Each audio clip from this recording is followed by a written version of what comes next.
Y'all, The Rock may have just spoiled WWE's plans for 2025 the rest of the year, okay? Today, he was on the Pat McAfee show, and he was talking about all kinds of different stuff, you understand? He was basically revealing multiple things about WrestleMania 41 on both nights, night 1 and what happened on night 2, with Cena main eventing and winning, and then with Roman getting turned on by Paul Heyman, and something very special as well about that night 1 match, but we'll talk about that in a second. And he also brought up the fact of why he wasn't there at WrestleMania night 2 like everyone was expecting him to be there. You're going to want to hear the reason for that, because I think it's absolutely ridiculous, but we're going to talk about that a little bit later. Also, he said that he talked about a potential very big name in the company selling their soul to the final boss for a storyline coming up potentially this year or maybe for Mania 42. He teased a Cody Rhodes heel turn, and he also revealed why Cena went heel in the first place and the fact that it was pretty much done on the fly to revive a dead Mania season, like I've said numerous times. So with that being said, we're going to go ahead and break it down and just discuss all the different elements that were discussed in this interview, at least the main elements that people care about, okay? Number one, let's get right into it. We have to talk about WrestleMania 41, the night 2 main event, and Cena winning the belt, and The Rock not showing up at all at this PLE. Now, Pat McAfee basically brought up the fact that most fans, like every fan in the building and also watching at home, were pretty much expecting him to come out with Travis or after Travis to help Cena win. And this is basically what The Rock says about all of that, okay? The Rock said that he wanted it to be a moment specifically for John Cena and Cody Rhodes for night 2. He didn't want to take shine away from any of them, he says. So he basically talked to Triple H, he talked to Nick Khan, he talked to Cena, and talked to Cody behind the scenes,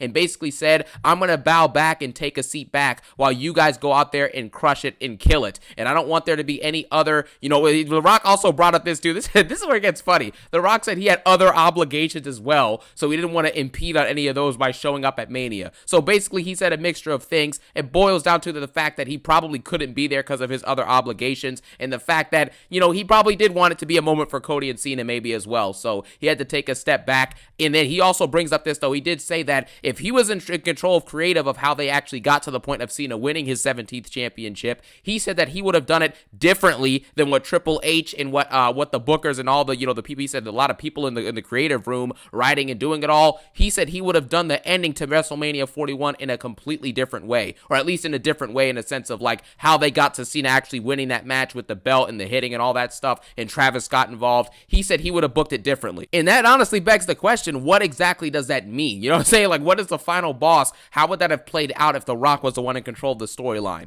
Who knows? I think The Rock would have just had himself be one of the, the driving forces as to why Cena ended up getting that belt. But I guess because he didn't want to do that, he just decided he might as well not do anything at all. So I'm not sure what the original plans were for night 2, but he said that if he wasn't a creative, it wouldn't have been the same. So there's that. And he also says that he purposely didn't show up as well. This is the kicker here. He purposely didn't show up because in the Elimination Chamber season, which we'll talk about in a second, he wanted to lay the foundations for Cody to sell his soul, because eventually The Rock says he is going to revisit Cody Rhodes potentially having another face run as WWE champion, and he's also going to revisit the idea of Cody Rhodes becoming a full-blown heel and having a heel run, okay? So The Rock said that is a potential thing that will be revisited. So at some point, expect to see Cody Rhodes and The Rock, either Cody as champion again or maybe Cody just as a face, and him and The Rock are going to revisit this storyline of, him selling his soul and selling out and being a bad guy. And that's why The Rock, I guess that's part of the reason why Cena brought up on SmackDown, at some point, Cody, you're going to have to make the choice. Do you want to be a bad guy and win, or do you want to be a good guy and lose? And that's why when Cody was faced with the chance to hit Cena with the belt, he didn't do it, and therefore he lost. So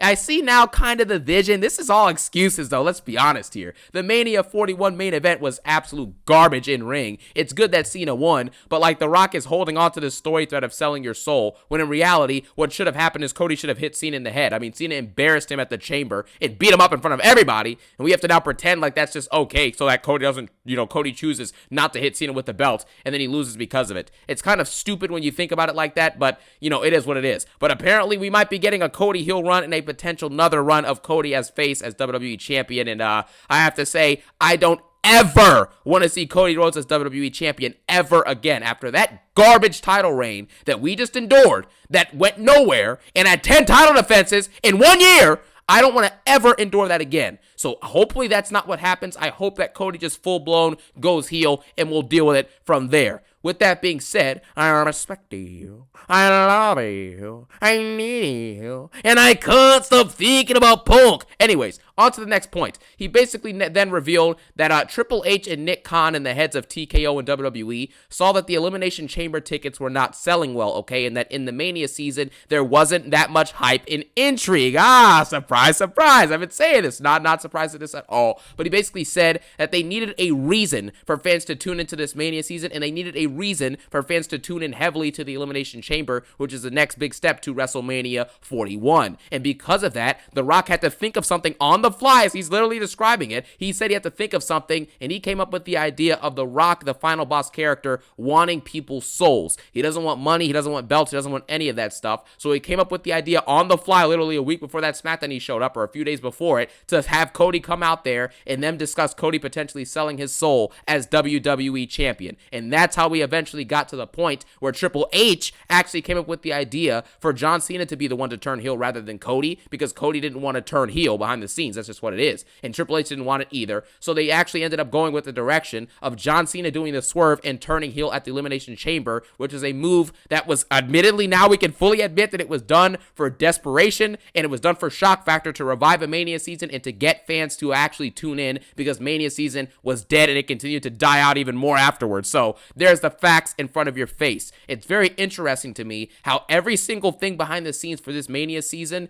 it feels like the talent is slowly like showing us the simple fact that like Mania season not only was dead, but there was no true direction to really bring that gravitas and that emotional epicness to the Mania season. And that's what all these interviews are aligning with. The creative saying it, Triple H is saying it, Cody's saying it. I mean, The Rock is agreeing with it. That's why they all decided to do this storyline. Same with Cena choosing to go heel as well, because Cena could have turned it down, but he chose to do it, and that's something important that we have to realize. So, it is what it is. It's really unfortunate to see how much desperation was involved and how much pressure was involved and how much shock factor was involved in this Mania build, man. It's kind of disappointing, but, it turned out in a bad product. We got one of the worst WrestleManias of all time, so it is what it is. And then, arguably the most important thing from this interview. In this interview, The Rock discusses Night 1, and the Night 1 main event specifically with Roman, Rollins, and Punk. And he basically brings up the fact that Roman got, Pat McAfee asked him, he's like, how do you feel about your cousin Roman Reigns, getting snaked by Paul Heyman? And The Rock, as a member of the TKO board, basically said that, Roman Reigns is part-time, yes, and he says that,